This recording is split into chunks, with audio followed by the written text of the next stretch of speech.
36 into 34 को जब आप मल्टीप्लाई करोगे तो 6 इंटू 4 इज़ 24, तो आप पहले लिख देना, और 3 इंटू 3 इज़ 9, और उसमें पहला डिजिट जोड़ देना है, तो 3 जोड़ दिएगा 12 हो जाएगा। इसी तरह 48 इंटू 42 को करना है, तो 4 8 2 जा 16, और 4 इंटू 4 इज़ 16, और उसमें 4 जोड़ दीजिएगा 20। स्पीड्स मैथ में आपको इतना ही तेज़ है कैलकुलेशन करने की ज़रूरत है, और स्पीड्स मैथ आपको ज़रूरी है, क्योंकि यदि आपके पास मैथ्स में स्पीड नहीं होगा तो आप कैलकुलेशन में बहुत टाइम लगाएंगे, और टाइम्स नहीं है एग्ज़ाम में। आपको स्क्वायर और क्यूब याद रखना है। स्क्वायर क्यूब के लिए बहुत सारे आपके पास वीडियोस अवेलेबल हैं, आपको उसको याद कर लीजिए। 20 तक तो क्यूब आपको याद होने चाहिए। टेबल इंपॉर्टेंट है, 17 18 19 सबका टेबल लोगों को जनरली नहीं याद होता है, तो प्रॉब्लम हो सकती है। सबसे पहले हम लोग मल्टीप्लाई की बात करते हैं। 24 इंटू 26 को यदि आप मल्टीप्लाई करना है तो आप इसको आप सबसे इम्पॉर्टेंट है इस तरह के ट्रिक, क्योंकि ऐसा एग्ज़ाम आपको जनरली मिल ही जाता है। तो देख सकते हैं कि 4 इंटू 6 सबसे पहले आपको याद करना होगा कि आपको बेसिकली तेज़ कैलकुलेशन करना है। तो 4 इंटू 6 यदि करेंगे तो 24 सिंपल। अब ये लास्ट में जाएगा, ये स्टार्टिंग में नहीं जाएगा। तो जो सेकंड डिजिट है, सेकंड डिजिट का 4 इंटू 6 वो दोनों लास्ट में जाएगा, और जो फर्स्ट डिजिट है वो 2 इंटू 2 दोनों सेम होना चाहिए इस ट्रिक के लिए। और यहाँ पे आप इसको आराम से बना सकते हैं मैथ्स में। तो 2 इंटू 2 4, और उसमें पहला डिजिट जोड़ दीजिए 2, तो हो जाएगा 624, या इस तरह से। फिर से हम लोग एक नया क्वेश्चन के साथ स्टार्ट करते हैं। जैसे हमने पहले स्टार्ट किया था कि 36 इंटू 34, मैंने आपको समझाया 6 इंटू 4 24, और 3 इंटू 3 9, और उसमें भी पहला डिजिट फिर से हम लोग जोड़ देंगे, तो हो जाएगा 12। तो 12 24, इस तरह का आप ट्रिक्स इस्तेमाल कर सकते हैं। तो सबसे पहले आपको बस ये जोड़ना है, 3 इंटू 3 9 होता है, उसमें प्लस 3 जोड़े तो 12 हो गया। इसी तरह इसमें भी आपको 8 2 जा 16, और 4 इंटू 4 हो जाएगा 16, तो 16 में फिर फर्स्ट डिजिट जोड़ देना है 20। ये जो ट्रिक है ये जब भी तभी काम करता है जब दोनों फर्स्ट डिजिट सेम हो, और जो लास्ट दो डिजिट हैं जैसे 8 और 2 10 हो जाए, 6 4 10 हो जाए, तो यहाँ पे ये ट्रिक काम करता है। पर हमें हमेशा ऐसा नहीं मिलने वाला है, तो इसके लिए और अलग तरीका भी हमें इस्तेमाल करना होगा, क्योंकि कैलकुलेशन स्पीड हमें चाहिए। तो सबसे पहले आपको एक चीज़ समझना होगा कि हम लोग प्राइम नंबर्स के साथ जो है ना थोड़ा कंफर्टेबल नहीं होते। जैसे फॉर एग्जांपल 31 इंटू 7 करें तो हमें मिलता है 217, तो 217 नंबर हमारे पास है। अब जनरली आपको इसको काटना होगा ना, यदि एग्ज़ाम में कहीं काटने के लिए आपको मिल जाए ना, तो आपको सबसे में प्रॉब्लम होने वाली है। तो जनरली हम क्या होता है जैसे 19 इंटू 8, अब यदि आपको ये टेबल याद है तो आप तो तुरंत कर लोगे, पर यदि आप नहीं याद है तो आप कन्फ्यूज़ हो गए। तो प्राइम नंबर के साथ हम लोग बहुत कंफर्टेबल नहीं है। 23 29, तो इन सब से आपको प्रॉब्लम हो सकती है।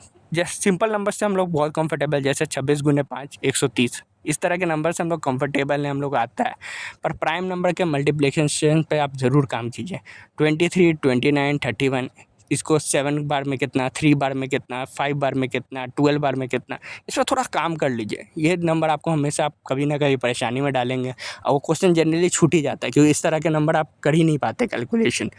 इसलिए आपको मैं फिर से बोलूँगा कि प्राइम नंबर के मल्टीप्लिकेशन को आप लिटरली बैठ के देख लीजिए, क्योंकि यदि आपके दिमाग में हल्का सा भी होगा ना कि 217 नंबर 31 से डिविजिबल है, तो आप तुरंत कर लोगे वो, अदरवाइज़ वो छूटना ही है, क्योंकि आप कितना ट्राई करोगे।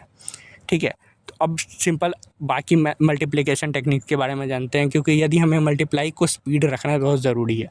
पर जो चीज़ें हैं ना कि आपको स्पीड चाहिए, वो स्पीड तभी आएगी जब आप प्रैक्टिस करोगे। यदि आप प्रैक्टिस नहीं करोगे तो फिर उसका कोई पॉइंट नहीं है।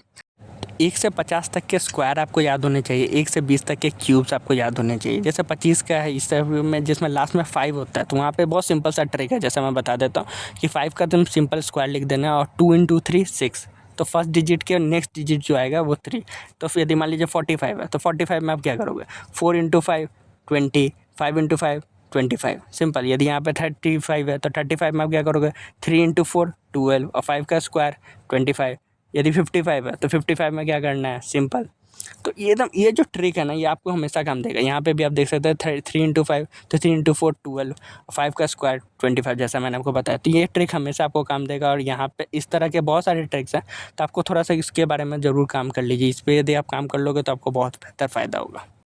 अब हम लोग बात कर लेते हैं मल्टीप्लाई के बारे में, क्योंकि और आपको मल्टीप्लाई इकलौता जगह जहाँ पे आपको बहुत ज़्यादा टाइम लगता है। तो जैसे मान लीजिए आपको 38 इंटू 76 टाइप का मल्टीप्लाई मिल गया। अब ये थोड़ा टफ मल्टीप्लाई है, प्रैक्टिकली कुछ ही को भी करना है तो समय लगेगा, उसमें बहुत इलॉजिकल ट्रिक नहीं लगा सकते, इसमें आपको टाइम टेकिंग होता ही है। तो जो सिंपल मल्टीप्लाई है वहाँ पे तो आप आराम से बना लेते हो, पर इस तरह में थोड़ा सा आपको टाइम लग जाता है। तो इस पे काम करना होगा कि हमें कि इसमें कैसे हम लोग टाइम बचा सकें। तो इसमें एक बहुत अच्छा तरीका जो मैंने सोचा है और बहुत सारे टीचर भी इसको इस्तेमाल करते हैं, तो इसमें आप क्या करें, इसको पूरी की तरह से तोड़ दीजिए। फॉर एग्जांपल जैसे 76 है तो 76 को हमें तोड़ देना है। तो फॉर एग्जांपल जैसे मैं मल्टीप्लाई करूँगा तो 38 इंटू 50, तो 38 इंटू 50 तो सिंपल है, 38 5 जा 190, उसमें एक ज़ीरो लगा दिया 1900। अब यहाँ पे 76 है तो और भी 26 बचा, तो हमें अभी भी 25 है, तो 1900 को बस 50% कर देंगे तो 25 गुना हो गया, और उसके बाद फिर 38 जोड़ देना है, सिंपल। तो आपने 76 को तोड़ दिया 50, 25 और 1 में, और उसके बाद इन तीनों को जोड़ दीजिए, सिंपल सा कैलकुलेशन होगा 8 8 8 और 2 2888, सिंपल। तो इस तरह से आप तोड़ देना है, सिंपल। और इस तरह आपको प्रैक्टिस करना पड़ेगा, मैंने बताया प्रैक्टिस सबसे इम्पोर्टेंट है। ऐसे अचानक से आप सोचेगा एग्ज़ाम में ही हम करेंगे तो ऐसा नहीं होगा। आपको हर क्वेश्चन को इस तरह से तोड़ के सोचना पड़ेगा कि हम इसको तोड़ देंगे तो कैसे होगा, है ना। हम एक और एग्जांपल लेके आपको मैं समझाने का कोशिश करता हूँ। जैसे फॉर एग्जांपल 24 इंटू 42 है। अब यहाँ पे आपको कैलकुलेशन करना है तो कैसे करेंगे, सिंपल, इसको 40 और प्लस 2 से तोड़ देंगे। तो सबसे पहले हम करेंगे 24 इंटू 40, 24 4 जा तो 96, उसमें एक ज़ीरो डाल देंगे, और 24 अब बचा 2 तो 24 2 जा 48, अब दोनों को जोड़ दीजिए 1008। इस तरह से तोड़ देना है। तो इस तरह से आप ट्रिक से बहुत अच्छा काम कर सकते हैं। ये सेम ट्रिक आप एडिशन सब्ट्रैक्शन में भी इस्तेमाल कर सकते हो, सिंपल सेम तरीका तोड़ के आप इस्तेमाल कीजिएगा तो आपको बहुत अच्छा फ़ायदा होगा।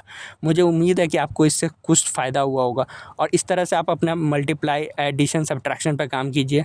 आपका स्पीड मैथ्स, आपका मैथ्स का कैलकुलेशन स्पीड बहुत तेज़ हो जाएगा। आपको थोड़ा टाइम देना पड़ेगा क्योंकि टाइम इंपॉर्टेंट है। यदि आप जैसे टाइम दीजिएगा तो आप बहुत अच्छा स्पीड ला सकते हैं, और इसमें उसके बाद मॉक आपको देना है। और हमारा मिशन सिंपल है, क्लियर करना है एग्ज़ाम को। तो बहुत सारा वैदिक मैथ्स मत करो क्योंकि बहुत वैदिक मैथ्स पढ़ रहे हैं। सिंपल गोल सिंपल है, स्क्वायर क्यूब का टेबल याद कर लो, फिर टेबल्स का याद करो 17 18 19 का, और उसके बाद थोड़ा सा प्रैक्टिस कर लो। प्रैक्टिस चाहिए, टाइमर लगा के करो जिसमें आप अच्छे अच्छे क्वेश्चंस बनाओ। यदि आपको ये वीडियो पसंद आया तो वीडियो को जरूर लाइक करो। Thank you.